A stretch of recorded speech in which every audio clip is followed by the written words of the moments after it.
नमस्कार विद्यार्थियों।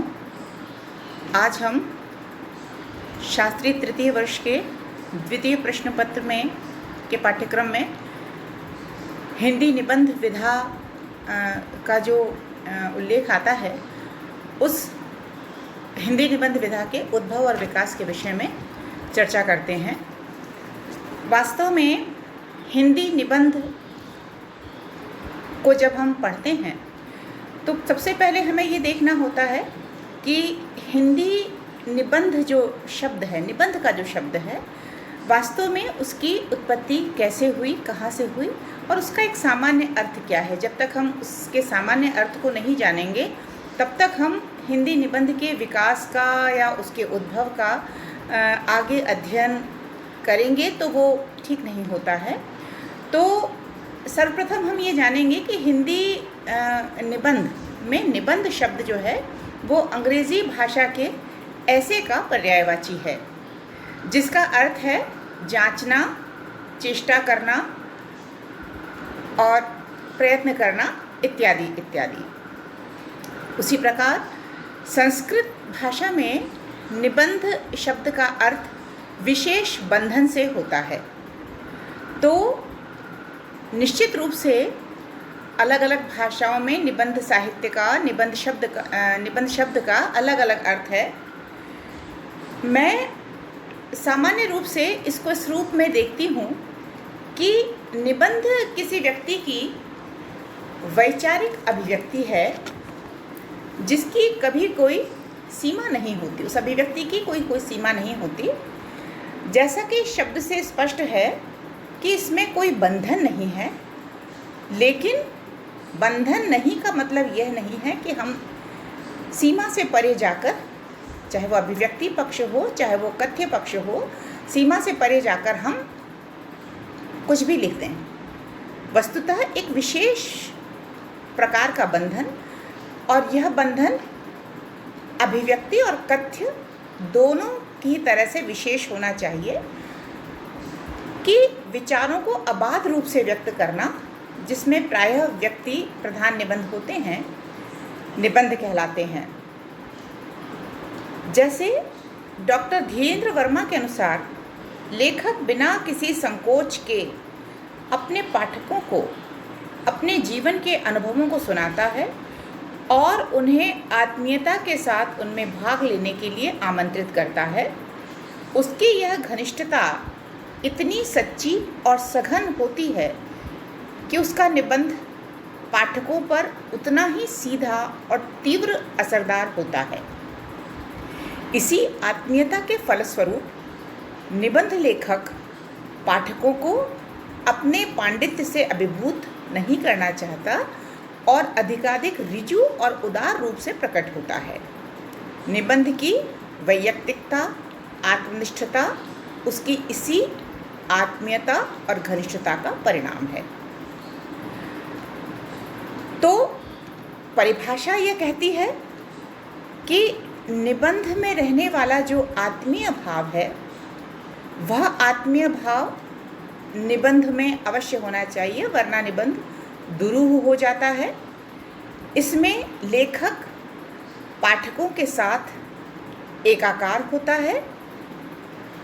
कथ्य और शिल्प दोनों दृष्टियों से लेखक पाठकों को अपने साथ बांध सके, यह निबंध लेखन की विशिष्टता होती है।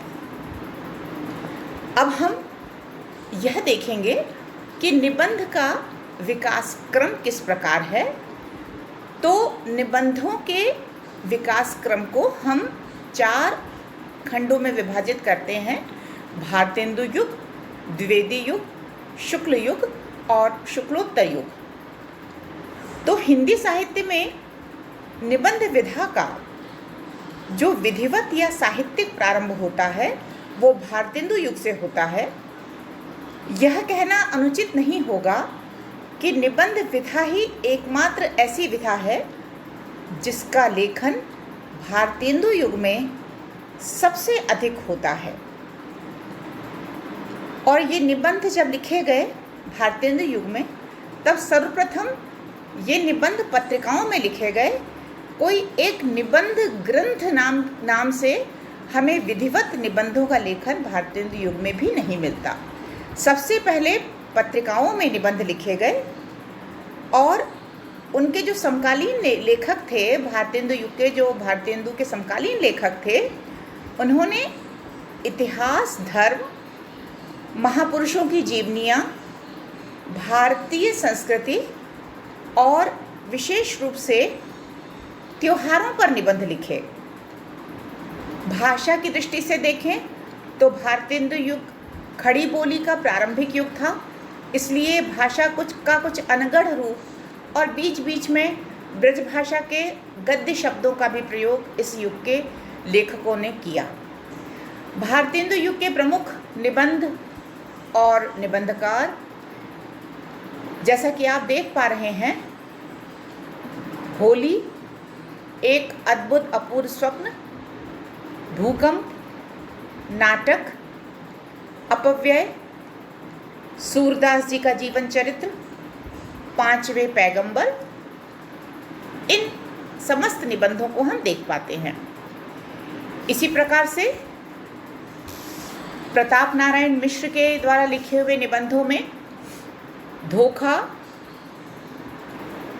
खुशामद, दांत, बात, परीक्षा आदि, बालकृष्ण भट्ट द्वारा लिखे गए निबंधों में बाल विवाह, स्त्रियां,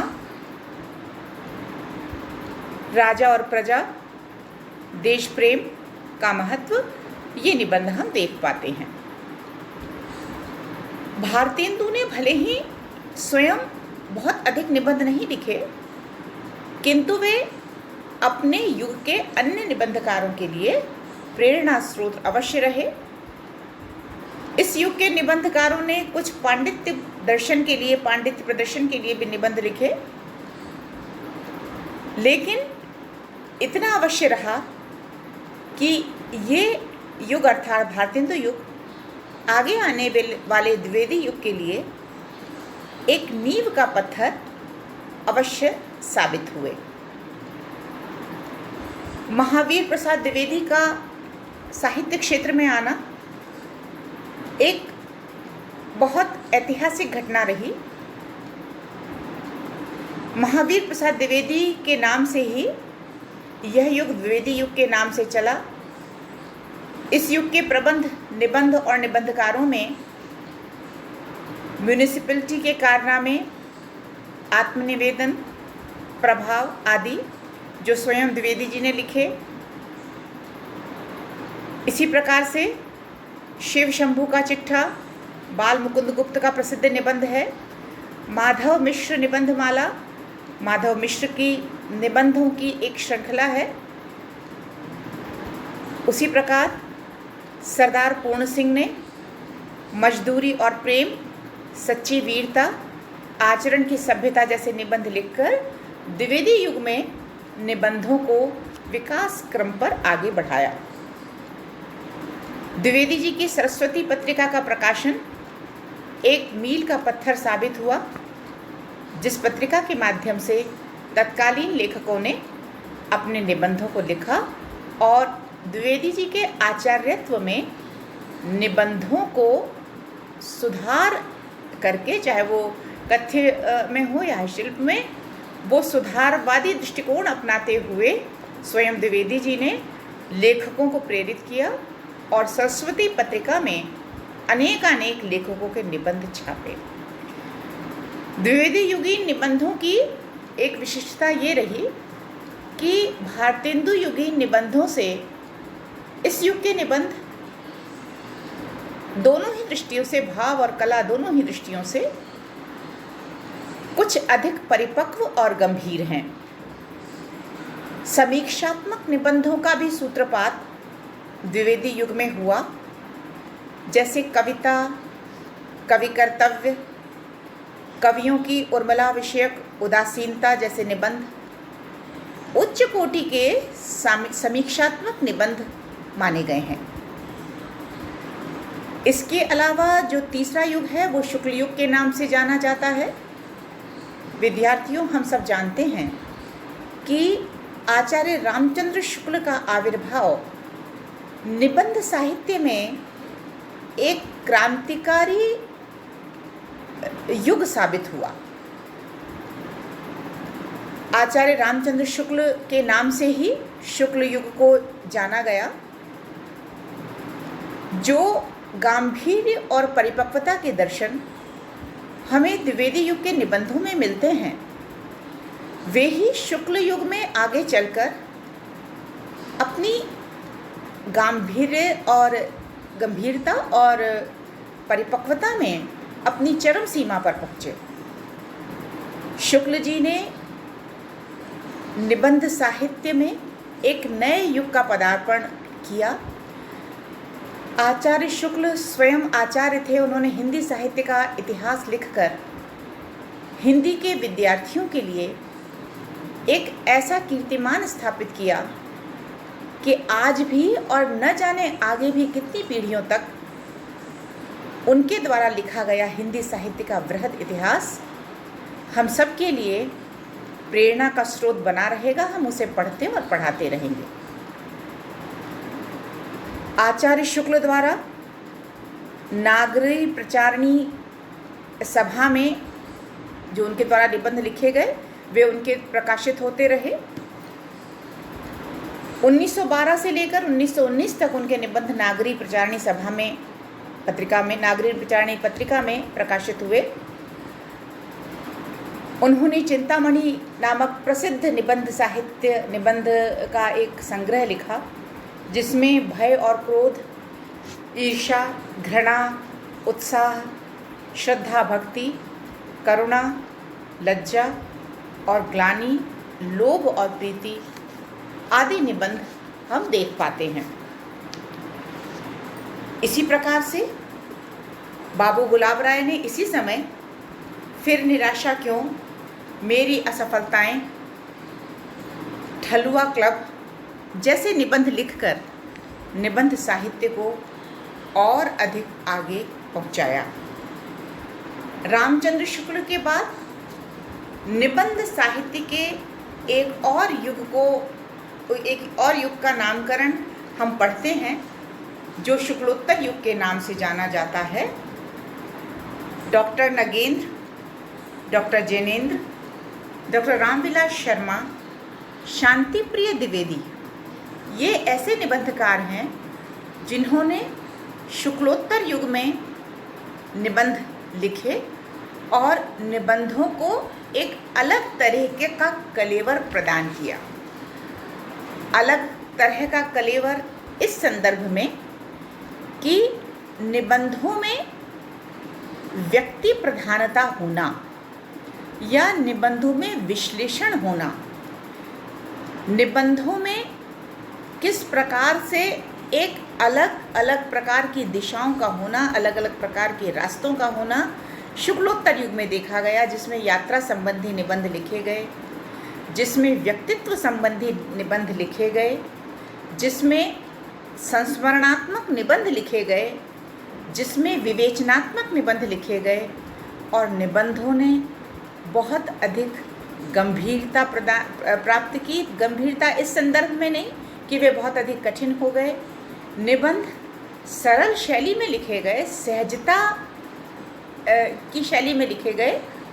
लेखकों ने ये माना, निबंधकारों ने ये स्वीकार किया कि कोई भी लेखन, उसमें निबंध लेखन भी सम्मिलित है, कोई भी लेखन तब तक पाठकों के लिए संप्रेषणीय नहीं हो सकता, पाठकों के लिए तब तक बोधगम्य नहीं हो सकता, जब तक वो निबंध बहुत अधिक सरल और सहज शैली में नहीं लिखा जाए। तो नितांत वर्तमान समय के निबंध, वर्तमान युग के निबंध, शुक्लोत्तर युग के निबंधों को हम सहज सरल शैली में लिखे गए निबंधों के रूप में देख पाते हैं। मैं ऐसा मानती हूँ कि निबंधों का भारतेंदु युग से जो चलना हुआ, निबंध लेखन का जो भारतेंदु युग से प्रारंभ हुआ, वो शुक्लोत्तर युग से पर आते आते आज तक चल रहा है और निबंध साहित्य पर्याप्त समृद्ध भी है। यद्यपि कहानी, उपन्यास और कविता की अपेक्षा निबंध लेखन उतना नहीं होता जितना ये अन्य विधाएं होती हैं, लेकिन समसामयिक समस्याओं पर आज भी निबंध लिखे जा रहे हैं और विभिन्न पत्र पत्रिकाओं में ही नहीं, निबंध संग्रह भी लिखे जा रहे हैं स्वतंत्रता के बाद। और नितांत आज की सामाजिक और राजनीतिक, यहाँ तक कि आर्थिक परिस्थितियों पर भी हम पत्र पत्रिकाओं में निबंध लिखते हुए देखते हैं। इसके अलावा सोशल मीडिया पर हिंदी जगत ने जो निबंध लेखन किया है वह भी उल्लेखनीय है। विद्यार्थियों, मैं ऐसा मानती हूँ कि निबंध का उद्भव और विकास हमने अभी मोटा मोटा समझा है। हम अगली कक्षा में इसका और विश्लेषण करेंगे। नमस्कार।